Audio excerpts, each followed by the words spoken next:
The one who's in love always wins.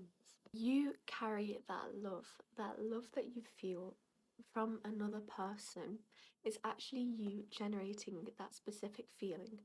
Nobody can make you feel a certain way, just like nobody can force you to do something.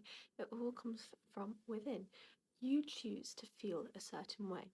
Even if not consciously, subconsciously, part of you agrees with that vibration which the other person is offering. So that's how your body creates that experience of feeling in love, feeling a certain way. Obviously, hormones do play a massive part in this, especially when falling in love. But love is actually a state of inner peace, and it's a state of feeling whole. And the reason why the person who's in love always wins is because you already are whole. That is the biggest myth that we have been conditioned to accept in this lifetime, is that we are not whole and that we need to seek something outside of ourselves to be whole, and that we are not inherently filled with everything that we could ever need, and that we are not already source to ourselves, and that we have to seek source outside of us. When you have been in love, or when you are in love with someone who doesn't love you the same way, you can walk away from that situation and still hold that love, that same love that you felt, and it turns into grief because you think, oh my gosh, the person I love doesn't love me back. And it's this huge cause of sorrow. But that's you. You generated that love. That love came from inside of you. You just attribute it to that other person. But that other person physically cannot make you feel a certain way. You make yourself feel a certain way.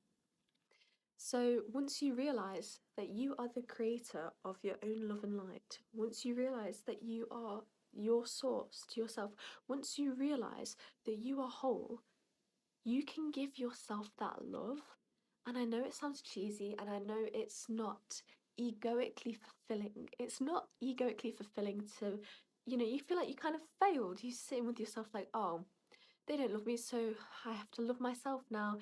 The journey of self-love feels like a sort of exile from romantic love, and feels like a sort of other path you take when you've failed in romantic love. But what if I told you that it's actually the key to unlocking actual fulfilling romantic love? And what if I also told you that once you got to the point in your journey where you genuinely do love yourself, that you won't care if there is romantic love in your life or not, and that it can only, therefore, it can only be enriching because you are not dependent on it, you are not seeking anything from it, because you're already whole within yourself, because you're already a complete source to yourself. You are not seeking and you're not desperate for anything else. Therefore, you cannot get attached to anything else. I think that's what we mean when we talk about true love, when we talk about if you love something, you've got to let it go.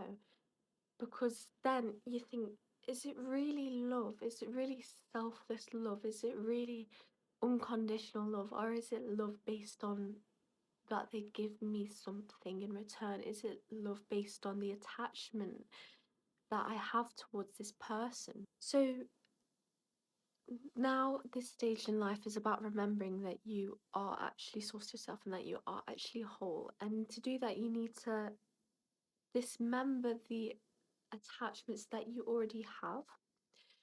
And there's a lot of fear around getting rid of attachments that, oh, if I stop myself from being attached to this person, then they're gonna leave. A, if they do, then it wasn't true anyway.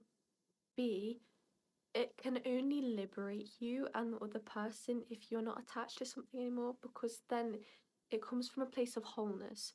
It's vibrating at a frequency of wholeness, therefore it can only attract more wholeness into the connection and into your life. And just to note, if you are anxiously attached, it's actually much better, in my opinion, to be anxiously attached rather than avoidantly attached, even though it feels so much worse. It feels absolutely terrible. From experience, being anxiously attached is one of the worst feelings I've ever had. And it is a absolutely horrible state to live in. terrible for your nervous system. But it's easier to heal when you have anxious attachment because you are already so connected to your feelings and you are so connected to how your body's feeling that you can very easily sort of go into that and you can heal that because you can feel it. Whereas, unfortunately, for avoidantly attached people, their emotions are so far down suppressed. I mean, like dismissive avoidance specifically. Their emotions are so suppressed, so far down suppressed, and they are so buried underneath themselves that they are going to have to work a lot harder to be able to process their emotions. Whereas for anxiously attached people, it's much easier. Stop waiting on permission to love. Stop waiting for something outside of yourself to tell you that you can be in a state of love. Love is not just a feeling that you feel towards another person. Love is a state. If you look at I'll insert the vibrational scale, love is a vibration, love is a frequency. It's a frequency that you can access. The feeling of love towards yourself or just towards anything, towards life in general. So once you have kind of drawn your energy and drawn back your attachments to the external to do with love, the one who's in love always wins because you can put that love to yourself and you can magnify that insanely well. You can use that love which you had for others to heal yourself, heal your inner child. Give that love to yourself, which you so badly want to get from others. It's an illusion that you have to get it from others. Why? Why do you? When you can generate that inside of yourself and give that to yourself, and it will feel lonely and it might feel miserable at times. But you then, once you have given that to yourself, you won't care if anyone else comes into your life because you're already whole and you've broken down the illusion that you are not whole in the first place. But also, you will now only attract people who can give you back the same love that you give to them, who will magnify, like you magnify for yourself, the love that you give and the frequency of which you're vibrating at, because they will also be vibrating on that whole frequency of love, not the lack frequency of attachment and ego, and give it back to you so that you are just sitting in this vibration of love and that you're just so full, so whole, and that you don't have to worry. It's an illusion that love has to be painful. It doesn't have to be painful. It doesn't have to be painful. You don't have to be attached. You don't have to need something from the other person. The one who's in love always wins.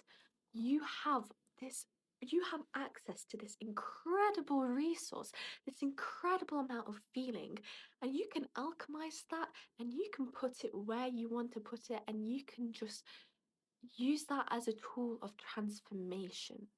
I know because I've done it myself. It does work and it will be okay because you're in love and you'll be in love again, and you are already in love. You can be in love with yourself, you can be in love with life, your friends, your partners, everything. There's so much love around and you will win. That is winning, being in love. You always win.